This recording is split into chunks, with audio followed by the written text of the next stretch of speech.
दुख का मूल द्वैत ही है, उसकी औषधि अन्य कोई नहीं है। सब दृश्य मिथ्या है, सब दृश्य मिथ्या है, और मैं एक शुद्ध चैतन्य स्वरूप हूँ। मैं एक शुद्ध चैतन्य स्वरूप हूँ। राजा जनक को आत्मज्ञान होने पर, राजा जनक को आत्मज्ञान होने पर अद्वैत की अनुभूति हो गई, अद्वैत की अनुभूति हो गई और द्वैत मिट गया, द्वैत मिट गया। सारी भिन्नताएं समाप्त होकर एकत्व का बोध हो गया। जितनी भी भिन्नताएं अंदर में पड़ी थी वो सब समाप्त हो गई, उनका नाश हो गया और एकत्व का बोध हो गया। मैं और मेरे का भाव छूट गया, मैं और मेरे का भाव छूट गया। इस अनुभूति के बाद वे कहते हैं, इस अनुभूति के बाद वे कहते हैं कि संसार में दुखों का कारण द्वैत ही है। संसार में दुखों का कारण द्वैत ही है और द्वैत का कारण अहंकार है, और द्वैत का कारण अहंकार है, जिससे व्यक्ति अपने को अन्य प्राणियों से एवं परमात्मा से भिन्न समझता है। अहंकार की डेफिनेशन बहुत सरल है। अहंकार का क्या मतलब है? अहंकार है कि व्यक्ति अपने को अन्य प्राणियों से एवं परमात्मा से भिन्न समझता है, ये है अहंकार। इस भिन्नता से ही लोभ, लालच, ईर्ष्या, द्वेष, घृणा, संघर्ष, हिंसा, अपना पराया, संग्रह की वृत्ति आदि अनेक बीमारियां उत्पन्न होती हैं। इस भिन्नता के कारण क्या क्या बीमारियां उत्पन्न होती हैं उसकी पूरी लिस्ट बताई है। लोभ, लालच, ईर्ष्या, द्वेष, घृणा, संघर्ष, हिंसा, अपना पराया, संग्रह की वृत्ति, ये अनेक बीमारियां उत्पन्न होती हैं।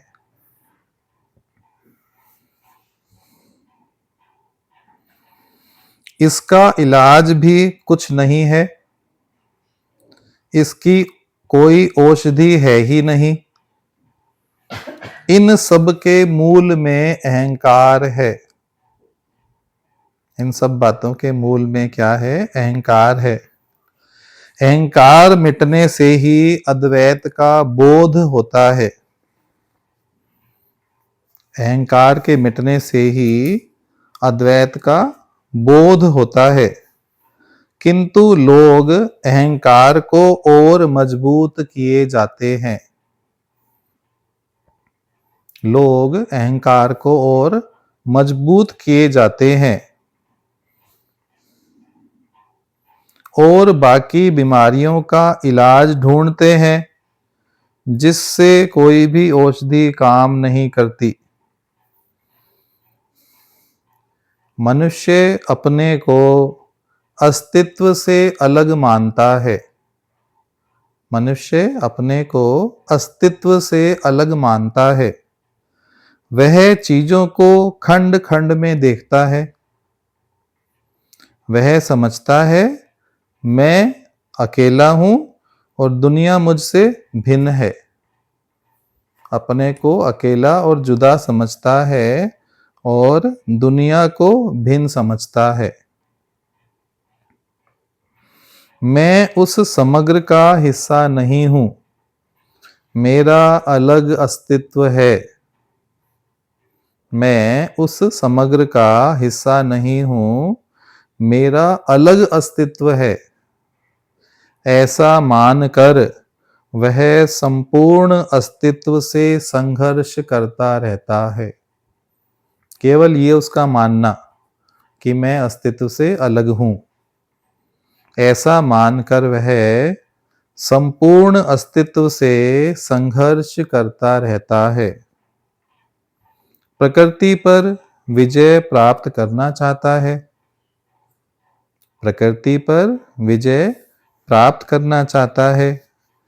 इसके लिए वह चोरी, हिंसा, हत्या सब कुछ कर सकता है। प्रकृति पर विजय प्राप्त करने के लिए वो कुछ भी कर सकता है। यह सब अपना अलग अस्तित्व मानने के कारण होता है। फाउंडेशन जरूर कैच करते जाएं। ऐसा होने का कारण अपना अलग अस्तित्व मानने के कारण। यही द्वैत है बस। ये जो अलग अपने को समझा अस्तित्व से, इसी कारण से कितनी सारी परेशानियां उत्पन्न हुई, और यही द्वैत है। कितना सुंदर खुलासा है ना।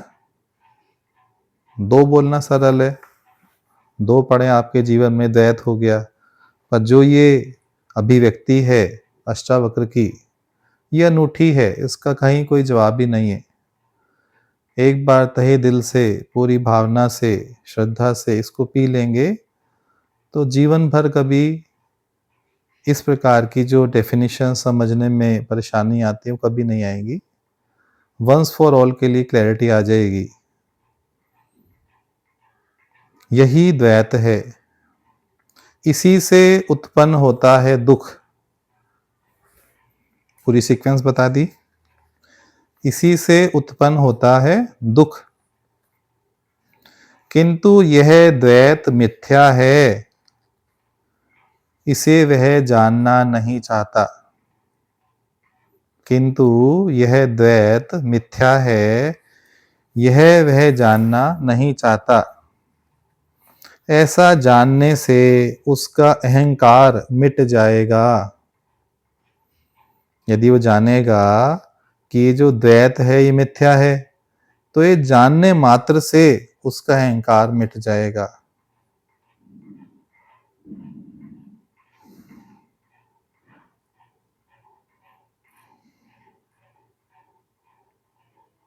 अहंकार जो शूद्र है, अहंकार जो शूद्र है, उसके मिटने पर उसका उस परम अस्तित्व से संबंध हो जाएगा। अहंकार जो शूद्र है, उसके मिटने पर, कंडीशन है, जब तक अहंकार नहीं मिटेगा तो परम अस्तित्व से संबंध नहीं होगा। लहर मिटकर सागर हो जाएगी, बीज मिटकर वृक्ष बन जाएगा, व्यक्ति मिटकर समष्टि बन जाएगा। समष्टि समग्र, पूरा ब्रह्मांड में उसका फैलाव हो जाएगा। पर व्यक्ति मिटना चाहिए। व्यक्ति मिटकर समष्टि बन जाएगा। मनुष्य मिटकर परमात्मा बन जाएगा। तो देरी नहीं है, केवल ये अच्छे से एक बार अंडरस्टैंड कर लें, इसको दिल में बात धारण कर लें तो देरी नहीं है। व्यक्तित्व मिटने में देरी नहीं है। आपका अस्तित्व अस्तित्व है।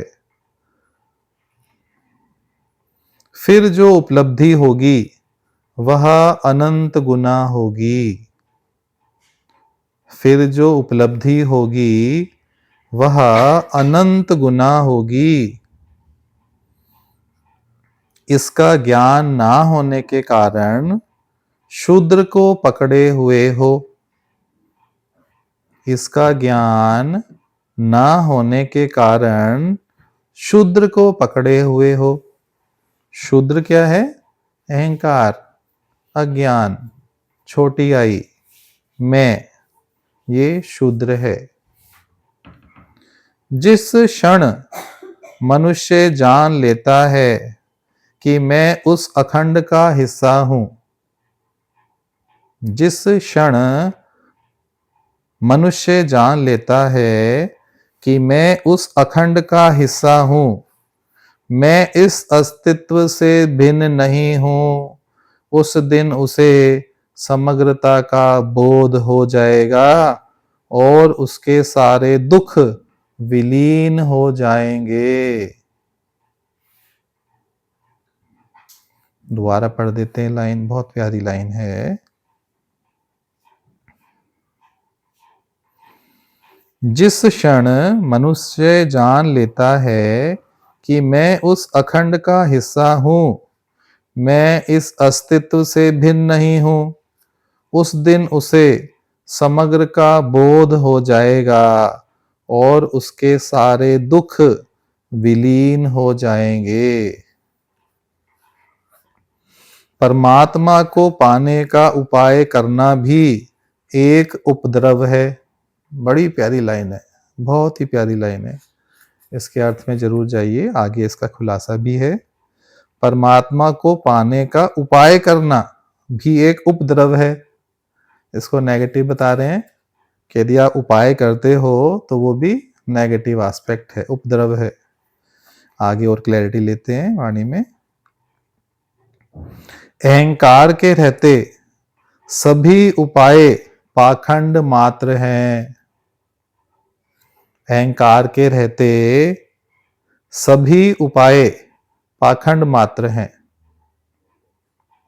मंदिर जाना, तिलक लगाना, पूजा पाठ करना, यज्ञ व्रत करना, उपासना करना, योग, हठ योग, साधना आदि समस्त क्रियाएं मनुष्य के अहंकार को बढ़ाती हैं। समस्त क्रियाएं क्या करती हैं? मनुष्य के अहंकार को बढ़ाती हैं।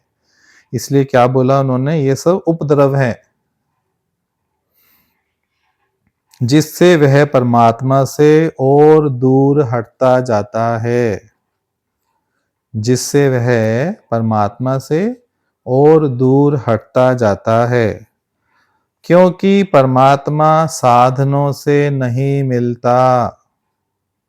परमात्मा साधनों से नहीं मिलता, वह तो मिला ही हुआ है, तुम्हारे भीतर मौजूद है। परमात्मा साधनों से नहीं मिलता, क्योंकि वह तो मिला हुआ है, तुम्हारे भीतर मौजूद है। वह अज्ञानवश प्रत्यक्ष नहीं हो रहा। वह अज्ञानवश प्रत्यक्ष नहीं हो रहा, उस पर धूली जम गई है। उस पर धूली जम गई है, जिसे हटाना मात्र है। परमात्मा को पाने के लिए जो धूली आ गई है, केवल उसको हटाना है, भ्रांति मात्र। धूली माना भ्रांति। इसके हटते ही वह प्रत्यक्ष हो जाएगा। भ्रांति के हटते ही, धूली के हटते ही वह प्रत्यक्ष हो जाएगा। उस समय तुम्हें अद्वैत की अनुभूति होगी। उस समय तुम्हें अद्वैत की अनुभूति होगी। तभी होगा सच्चा सुख और तभी होगा सच्चा आनंद। उस समय तुम्हें अद्वैत की अनुभूति होगी, तभी होगा सच्चा सुख, तभी होगा सच्चा आनंद। केवल अपनी आंख खोलने और वास्तविक चेहरे को पहचानने की आवश्यकता है। केवल अपनी आंख खोलने और अपने वास्तविक चेहरे को पहचानने की आवश्यकता है।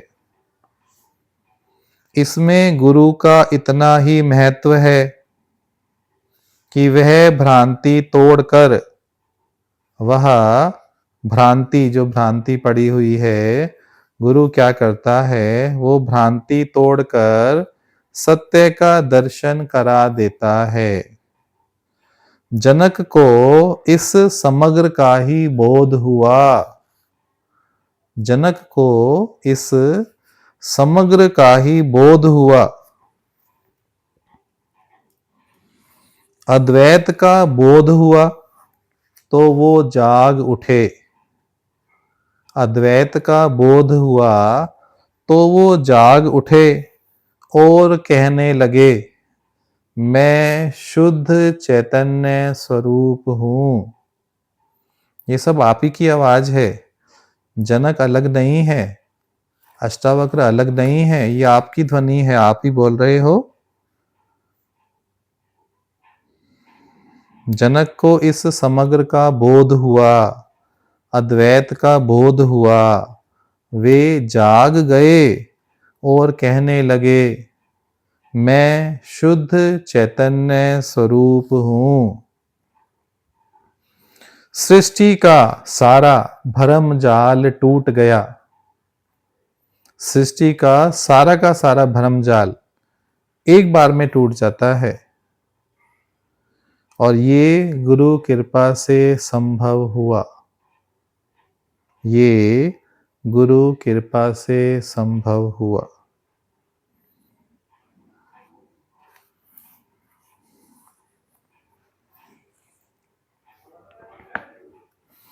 तभी लाइन भी आती है, ये फल साधन तेना होए, गुरु कृपा पाए कोय कोय।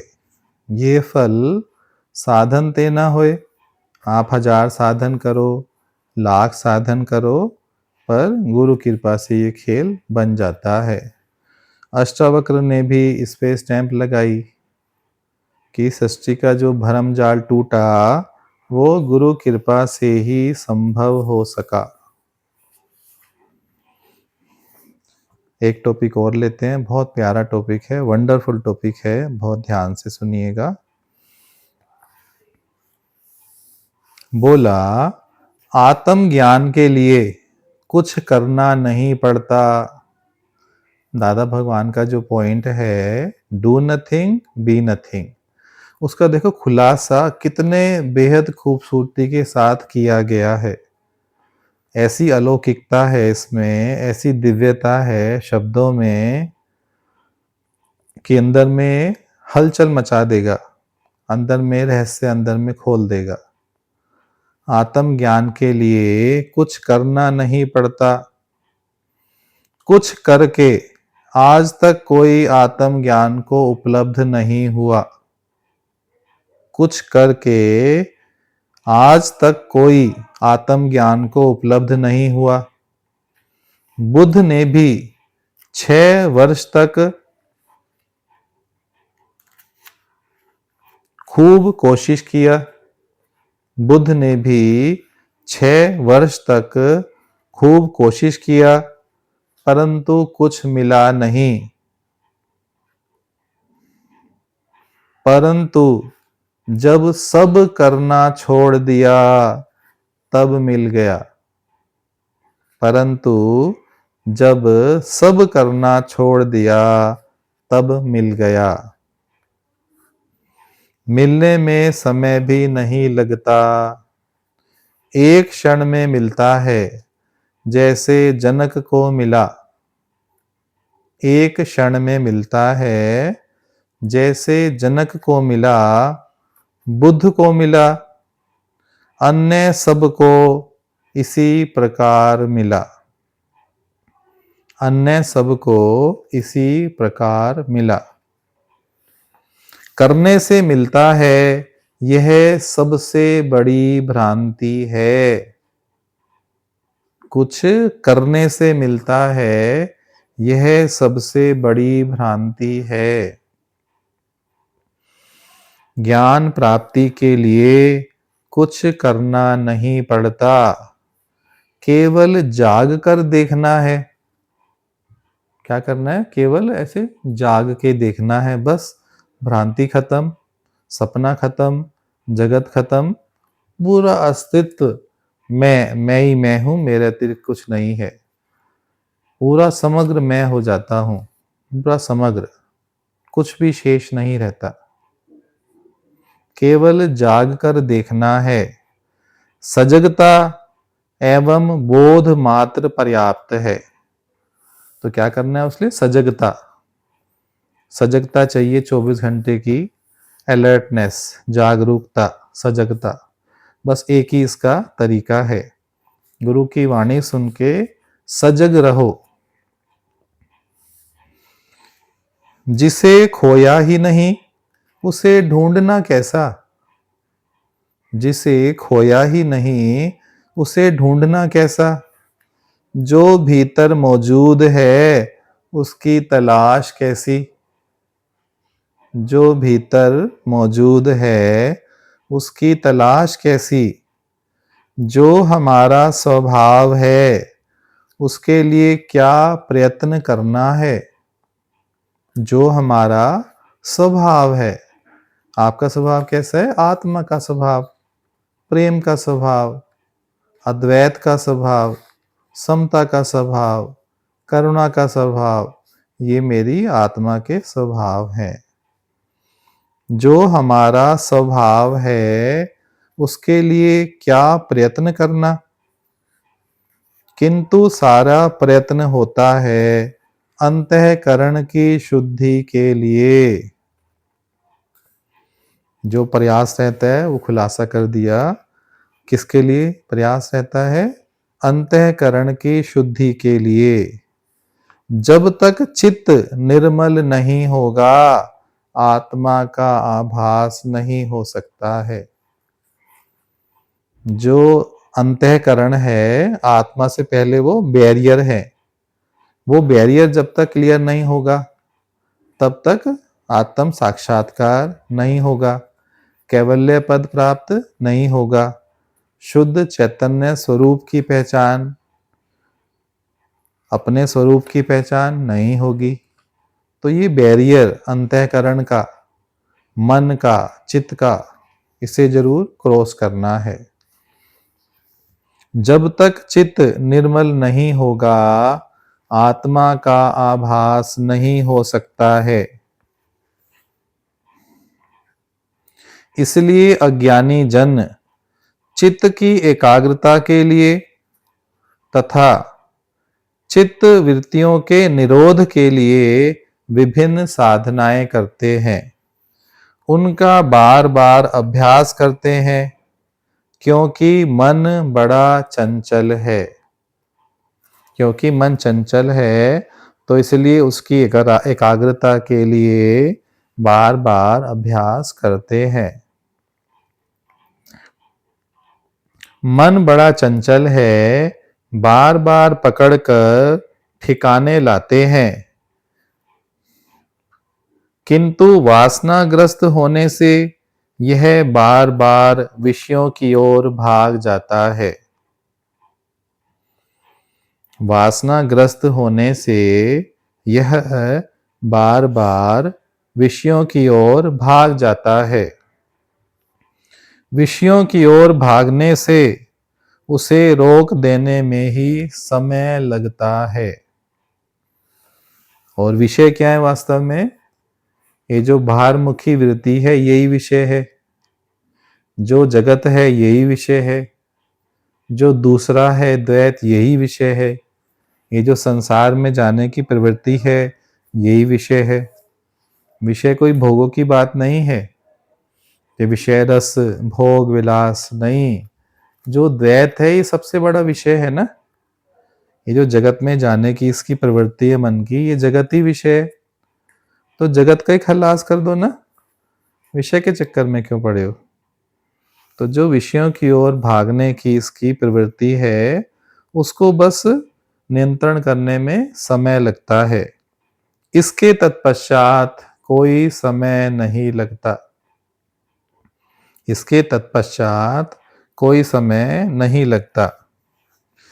इसलिए अष्टावक्र कहते हैं कि अज्ञानी चित्त की एकाग्रता अथवा निरोध के लिए बहुत बहुत अभ्यास करता है। अज्ञानी चित्त की एकाग्रता अथवा निरोध के लिए बहुत बहुत अभ्यास करता है, किंतु उसकी चित्त की समस्त वृत्तियां शांत हो चुकी हैं। उसे कुछ भी अभ्यास नहीं करना पड़ता। किंतु जिसकी समस्त वृत्तियां शांत हो चुकी हैं, उसे कुछ भी अभ्यास नहीं करना पड़ता। तो अभ्यास किसके लिए लागू हुआ? जिसकी चित्त की वृत्तियां भी बाकी हैं। यदि चित्त की वृत्तियां शांत हैं, बाहर नहीं जाती हैं जगत में, तो उसको थोड़ा भी अभ्यास बाकी है।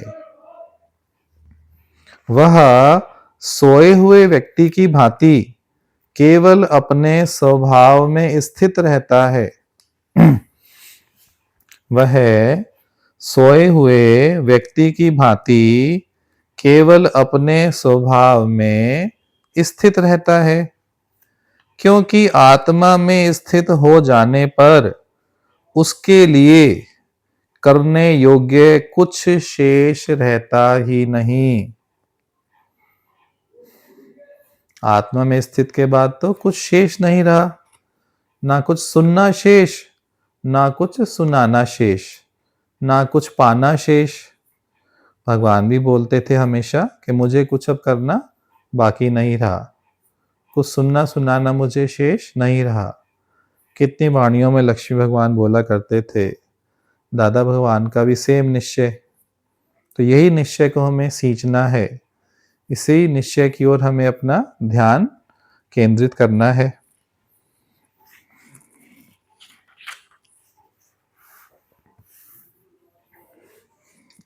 एक स्टेप और आगे बढ़ते हैं।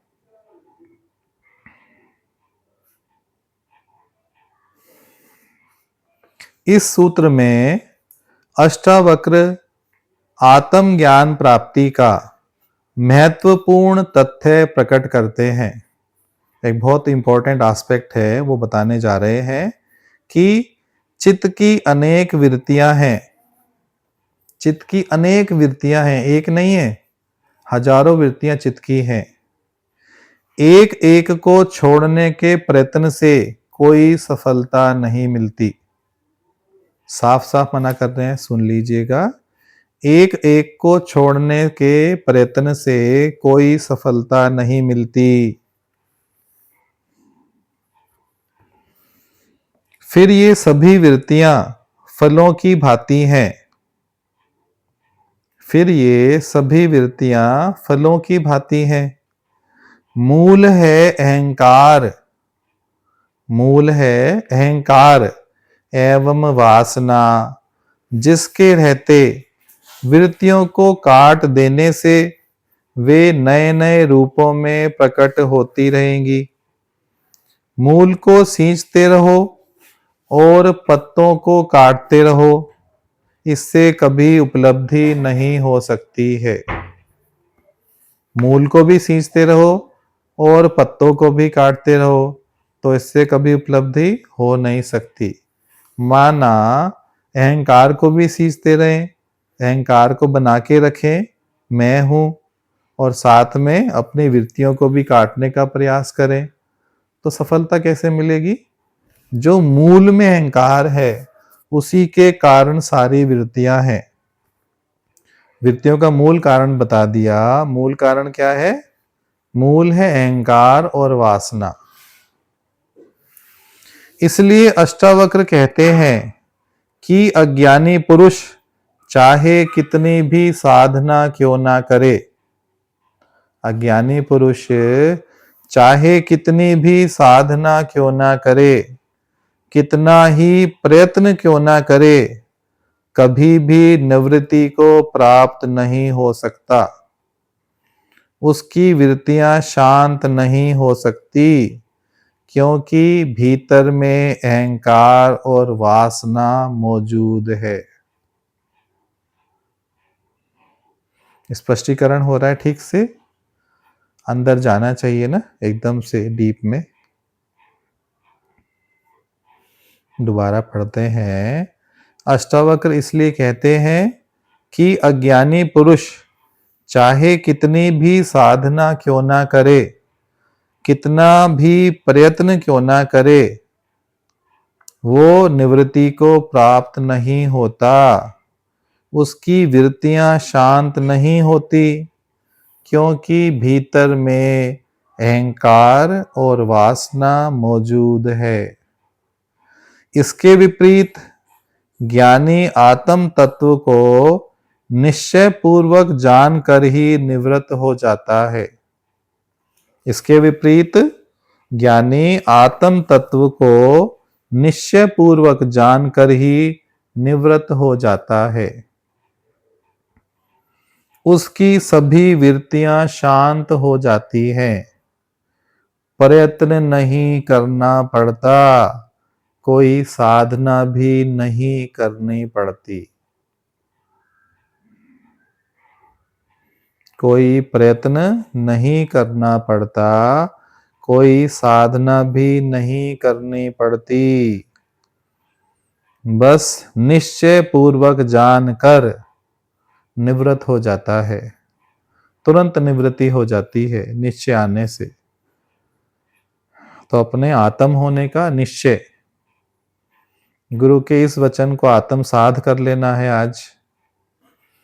भगवान के इतनी सुंदर वाणी को आज आत्मसाध कर लेना है, निश्चय पूर्वक जान लेना है। बस इतना ही है और कुछ नहीं है। पूरम आत्म ज्ञान, पूरा का पूरा आत्म ज्ञान बस इतना ही है कि बस निश्चय पूर्वक जान लो और निवृत्त हो जाओ।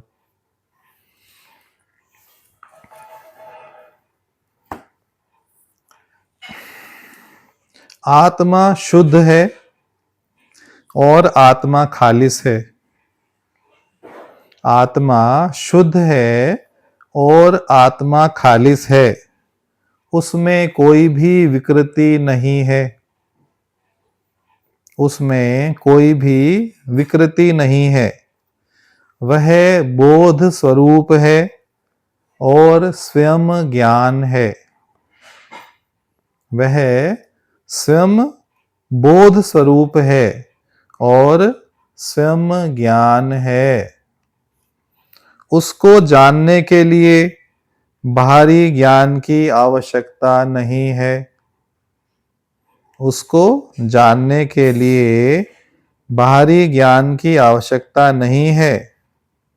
वह प्रिय है, पूर्ण है, प्रपंच रहित है और दुख रहित है। वह प्रिय है, पूर्ण है, प्रपंच रहित है और दुख रहित है। ऐसी हमारी आत्मा का स्वभाव है। आपकी आत्मा का स्वभाव कितना प्यारा है। कोई दुख उसमें बना ही नहीं है। कोई प्रपंच माया का उसमें है ही नहीं। बहुत प्रिय है। हंसती भासती प्रिय मेरी आत्मा के गुण हैं और वो पूर्ण है। पूर्ण से पूर्ण ही हुआ है। हमने भूल से गलती से शरीर, मन, अहंकार आदि को अपना स्वभाव मान लिया। कोई बोलता है मेरे अहंकार का स्वभाव है, वो जान नहीं रहा। आपका नहीं है अहंकार का स्वभाव, ये जान लो। साफ साफ बोल रहे हैं अष्टावक्र। हमने भूल से, गलती से शरीर, मन, अहंकार आदि को अपना स्वभाव मान लिया है, जो भ्रांति मात्र है। जो है ही नहीं ना, जो है नहीं और आपने मान लिया तो उसको बोलते हैं भ्रांति, उसको बोलते हैं मिथ्या, उसको बोलते हैं माया। आत्मा को जानने के लिए इस भ्रांति को मिटाना मात्र है। आत्मा को जानने के लिए इस भ्रांति को मिटाना मात्र है, और कोई अभ्यास काम नहीं आता है, और कोई भी अभ्यास काम नहीं आता है। संसार के जो लोग अभ्यास परायण होकर आत्मा को जानना चाहते हैं, वे उसे कभी नहीं जान पाते। संसार में जो लोग अभ्यास परायण होकर, जो अभ्यास में लग जाते हैं, माना अभ्यास परायण होकर आत्मा को जानना चाहते हैं, वे उसे कभी नहीं जान पाते। अभ्यास से अहंकार बढ़ता है, अभ्यास से अहंकार पाण बढ़ता है। चित्त की वृत्तियां शांत होने के बजाय विद्रोह करती हैं, विद्रोह करती हैं शांत होने के बजाय। संसार का आकर्षण ऐसा ही है, संसार का आकर्षण ऐसा ही है।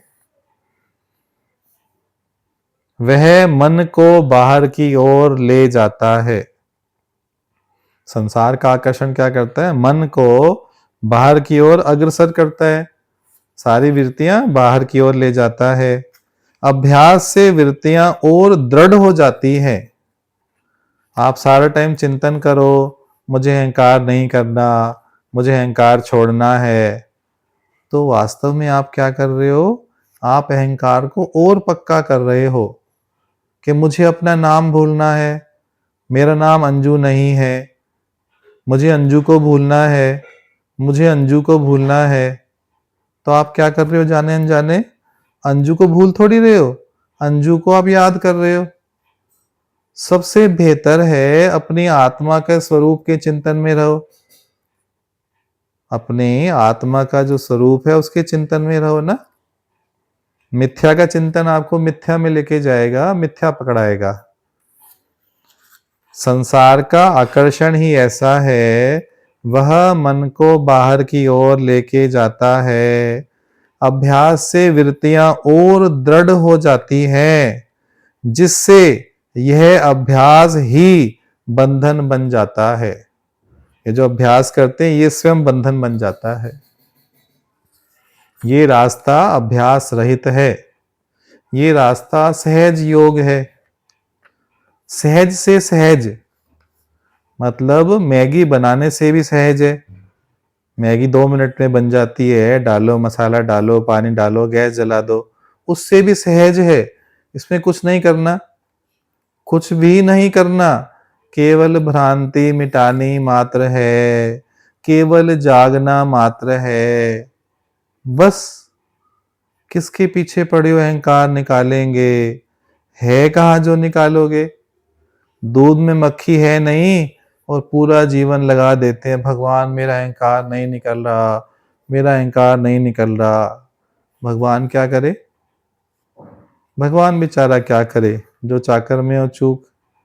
भगवान बोलते हैं तू आत्मा है, उसको पक्का नहीं करते हैं, पक्का करते हैं मुझे अहंकार निकालना है, मेरी वृत्तियां बाहर की ओर ना जाए, मैं उन्हें वश करके अपने अंदर में लगा लूं आत्मा की ओर।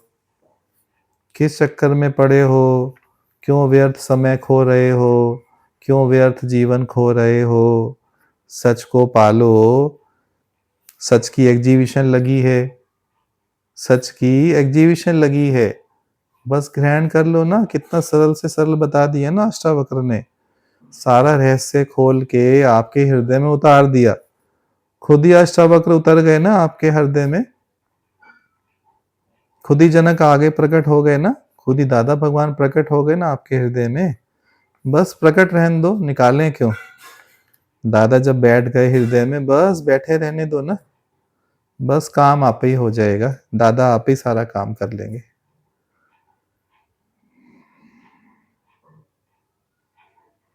जिससे यह अभ्यास ही बंधन बन जाता है। आत्म ज्ञान तो भ्रांति के मिटने से होता है केवल। आत्मज्ञान तो केवल भ्रांति के मिटने से होता है। सभी अभ्यास छोड़ने से चित्त की शांत अवस्था में ही उसकी अनुभूति होती है। जैसे सब अभ्यास छोड़ देंगे तो शांत अवस्था आ जाएगी और उसमें सत्य की अनुभूति हो जाएगी। कुछ करने का भान छोड़ दो, सारा बोझा उतार दो, सिर पे इतना बोझा ज्ञान का, वाणियों का, कुछ करना है, पाना है, सब पाया हुआ है, सब पहले से ही प्राप्त है। आप देख नहीं रहे हो, बाहर देख रहे हो, अपने को देखो। स्वयं से स्वयं की पहचान ही भगवत प्राप्ति है। स्वयं से स्वयं को देखना ही भगवत प्राप्ति है।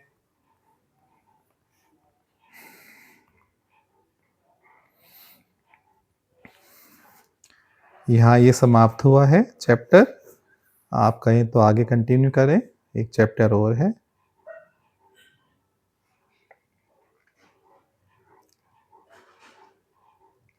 अभी समय है 5-10 मिनट या अभी क्वेश्चन आंसर सेशन रहेगा? चलिए अभी लेते हैं, तो और चैप्टर लेते हैं, छोटा सा, बहुत प्यारा है। अच्छा जी जी जी, यहाँ स्टॉप करते हैं जी। थोड़ा ये जो टॉपिक है ना, यदि रिपीट करना चाहते हैं। अच्छा जी संत जी।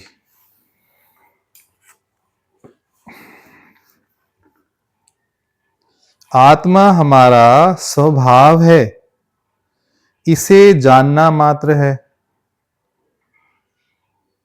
जिसने आत्मा को जाना उसने ब्रह्म को जान लिया और शुद्ध बुद्ध हो गया। तू ही शुद्ध है, तू ही बुद्ध है। केवल आत्मा को जानने से ही ब्रह्म को जान लिया जाता है। फिर कुछ करना शेष नहीं रह जाता। सभी भ्रांतियां मिट जाती हैं और सभी बंधन टूट जाते हैं।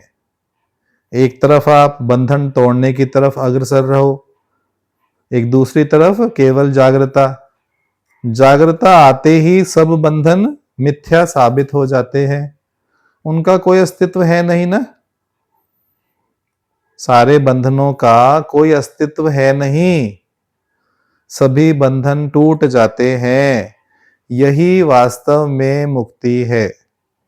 दिस इज रियल मुक्ति, दिस इज रियल लिबरेशन, जो भगवान आपको बताना चाहते हैं। किंतु अज्ञानी पुरुष अभ्यास द्वारा इन बंधनों को काटना चाहता है। चूंकि बंधन वास्तविक नहीं है, सब माना हुआ है बंधन आपका, कुछ भी वास्तविक नहीं है। वास्तविक यदि कुछ है तो केवल आप हो। वास्तविक क्या है? केवल आप वास्तविक हो, उसके अलावा कुछ भी वास्तविक नहीं है। बाकी सब भ्रम मात्र है। अज्ञान के कारण है, इसलिए अभ्यास अनावश्यक है।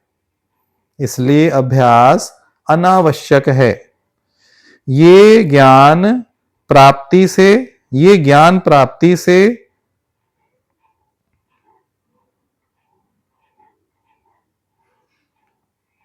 ये ज्ञान प्राप्ति से भ्रांति स्वतः ही मिट जाएगी। मोक्ष है स्व के सागर में डुबकी लगाना। मोक्ष क्या है? नई डेफिनेशन बताई। स्व, स्व माना सेल्फ। मोक्ष है स्व के सागर में डुबकी लगाना। तैरने के लिए अभ्यास करना पड़ता है, परंतु डूबने के लिए कोई अभ्यास की आवश्यकता नहीं है। कितना सुंदर बताया ना। यदि तैरना है तो अभ्यास करना पड़ेगा, और यदि डूबना है, know practice needed, know practice needed. तो ये जो टेक्निक है अष्टावक्र की, ये श्रोमणि है ज्ञान के, अद्भुत अद्भुत है इनकी जो वाणी है, अलौकिक है, दिव्य है, सुन के ही रोंगटे खड़े होने चाहिए। आज क्या रहस्य, आज क्या अंदर में भगवान ने ऐसी असीम कृपा करके आज सत डाल दिया। केवल छलांग मात्र लगाना है, केवल छलांग मात्र लगाना है, आगे सब अपने आप हो जाएगा। आत्मज्ञान एवं मोक्ष के लिए अपने को समर्पण भाव से छोड़ देना है। आत्मज्ञान एवं मोक्ष के लिए अपने को समर्पण भाव से छोड़ देना है। कौन सा भाव चाहिए? केवल एक समर्पण भाव चाहिए। गुरु के चरणों में, दादा के चरणों में समर्पण भाव, बस समर्पित हो गए, बस इतना ही पर्याप्त है। निराधार हो जाना मात्र है।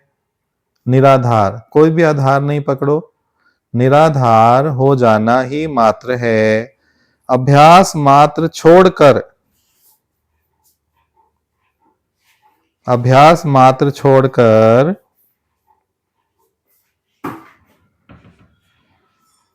समर्पण भाव से अपने को गुरु को समर्पित कर देना है। आगे अस्तित्व अपने आप संभाल लेगा। समर्पण करने से क्या होगा? आगे अस्तित्व अपने आप संभाल लेगा। यही आत्म ज्ञान है और यही मुक्ति है। यही आत्म ज्ञान है और यही मुक्ति है। क्रिया से बाहरी ज्ञान मिलता है, क्रिया करने से बाहरी ज्ञान मिलता है। आत्म ज्ञान का मार्ग अक्रिया का मार्ग है। आत्म ज्ञान का मार्ग अक्रिया का मार्ग है।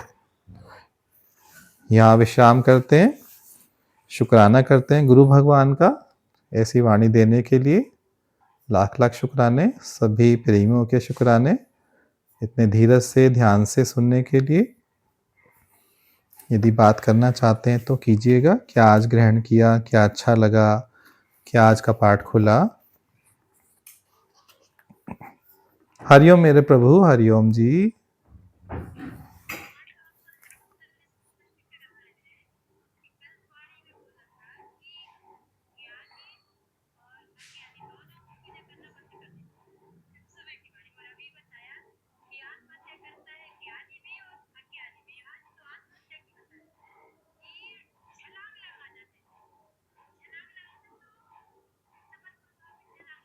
जी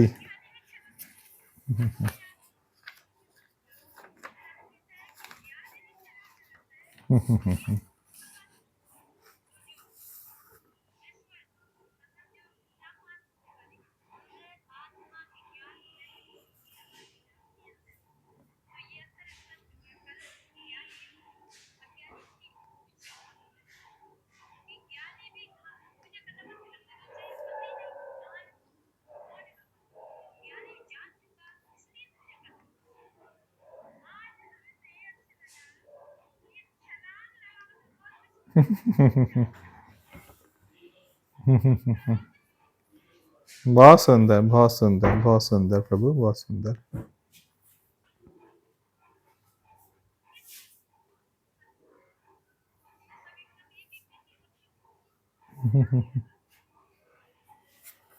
हरिओम प्रभु, हरिओम, बहुत प्यारा जी। हरिओम पुष्पा सेन जी, हरिओम मेरे प्रभु।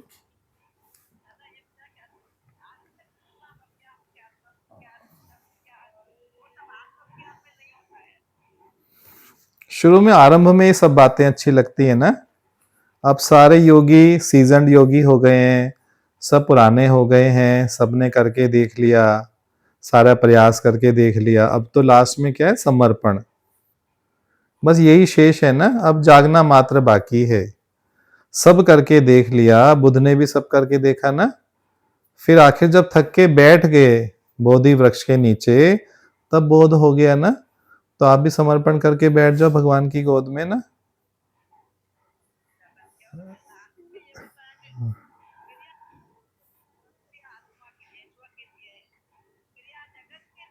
हाँ हाँ हाँ, जी जी जी।